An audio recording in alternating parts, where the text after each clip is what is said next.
Hi, നമസ്കാരം സുഹൃത്തുക്കളെ.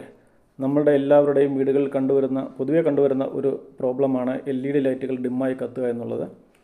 ഇത് നമുക്ക് എങ്ങനെ പരിഹരിക്കാമെന്ന് നോക്കാം. സ്വിച്ച് ഓഫ് ചെയ്താൽ നമ്മുടെ വീടുകളിലെ LED ലൈറ്റുകൾ രാത്രികാലങ്ങളിൽ മങ്ങിക്കത്തുന്നതായി നമ്മൾ കണ്ടുവരുന്നുണ്ട്. ഇത് നമുക്ക് രാത്രികാലങ്ങളിൽ ഒരുപാട് ബുദ്ധിമുട്ടുണ്ടാക്കുന്നുണ്ട്. ഇത് നമുക്ക് എങ്ങനെ പരിഹരിക്കാമെന്നാണ് ഈ വീഡിയോയിലൂടെ ഞാൻ നിങ്ങളെ കാണിച്ചു തരുന്നത്. ഇതിന് നമുക്ക് ആവശ്യമായി വരുന്നത് ഒരു 1.5 MFD കപ്പാസിറ്ററാണ്. ഇതിന് വേറെ 40 രൂപ മുടക്കിയാൽ ഇത് ഇലക്ട്രോണിക്സ് സാധനങ്ങൾ വിൽക്കുന്ന കടകളിൽ, ഇലക്ട്രോണിക് കമ്പോണൻസ് വിൽക്കുന്ന കടകളിൽ നമുക്കിത് ലഭ്യമാണ്. ഇതെങ്ങനെ കണക്ട് ചെയ്യുക എന്നുകൂടി നമുക്ക് നോക്കാം. ഏത് ലൈറ്റാണോ ഡിമ്മായി കത്തുന്നത് ആ ബൾബ് കണക്ട് ചെയ്തേക്കുന്ന ഹോൾഡർ അവിടുന്ന് ഡിസ്കണക്ട് ചെയ്തതിന് ശേഷം ആ ഹോൾഡറിലേക്ക് വന്ന 2 വയറുകൾ അതിലേക്ക് നമ്മളിത് പാരലായിട്ട് ഒന്ന് സ്വിച്ച് കൺട്രോളും ഒന്ന് ന്യൂട്രലുമായിരിക്കും. അതിലേക്ക് ഈ കപ്പാസിറ്ററിൻ്റെ 2 വയർ കണക്ട് ചെയ്യുക. കണക്ട് ചെയ്യുമ്പോൾ ഒരു കാര്യം പ്രത്യേകം ശ്രദ്ധിക്കാൻ മറക്കരുത്.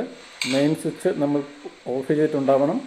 അതോടൊപ്പം തന്നെ ഇൻവെർട്ടർ ഉണ്ടെങ്കിൽ ഇൻവെർട്ടറും പൂർണ്ണമായിട്ട് ഓഫ് ചെയ്തിട്ടുണ്ടാവണം. ഇല്ലെങ്കിൽ ഒരുപക്ഷെ വൈദ്യുത ഷോക്ക് ഏൽക്കാനുള്ള സാധ്യത വളരെ കൂടുതലാണ്. അതുകൊണ്ട് സുരക്ഷയുടെ ഭാഗമായിട്ട് ഇത് 2 ഓഫ് ചെയ്തതിന് ശേഷം മാത്രം ഇത് കണക്ട് ചെയ്യാൻ ശ്രമിക്കുക. ഇനി നമുക്ക് ഒന്നുകൂടി ആ ലൈറ്റിൻ്റെ സ്വിച്ച് ഒന്ന് ഓൺ ചെയ്ത് നോക്കാം. അപ്പോഴേക്കും ഇതെങ്ങനെയാണ് വർക്ക് ചെയ്യുന്നതെന്ന് നമുക്കൊന്ന് പരിശോധിക്കാം. ആ ലൈറ്റിൻ്റെ സ്വിച്ച് ഓൺ ചെയ്യുകയാണ്.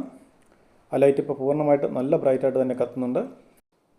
ഇനി ആ ലൈറ്റിൻ്റെ സ്വിച്ച് നമുക്കൊന്ന് ഓഫ് ചെയ്ത് നോക്കാം.